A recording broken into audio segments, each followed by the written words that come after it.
আরে দিদি কেমন আছিস তুই? আমি খুব ভালো আছি, তুই কেমন আছিস ভাই? আমি ভালো আছি। আর রাজীব তুই কেমন আছিস? রাজীব, আমি ওর থেকে বড় হই না? আরে তো জামাই হই, এভাবে কথা বলি আমার সাথে?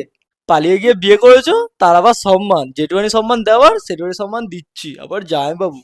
তো দেখেছো তো কেমন অভদ্রভাবে কথা বলছে আমার সাথে? আরে বাদ দাও না, এসব কথায় কান দিও না।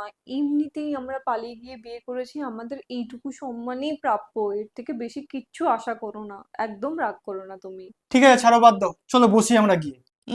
বসার কোনো সিন নেই, এখন আমার বন্ধুরা আসছে, বন্ধুরা বসবে। তুমি একটা কাজ করো, নিজের ঝাঁটাটা নিয়ে এসে ঘরটা পরিষ্কার করে দাও। কি উল্টাপাল্টা কথা বলছে আমাকে? আমি এসব করবো? দেখো, 1 বছর হয়ে গেছে আমাদের বিয়ে হয়েছে, বাবা প্রথমবার আমাদেরকে এই বাড়িতে ডেকেছে, করে দাও না প্লিজ। দেখো তুমি বাড়িতেও তো ছাড়তে দাও, চল করে দাও প্লিজ। এখানে সব বলে দাও তুমি, আমি বাড়িতে কি কি করি। হ্যাঁ, আরে যাও না।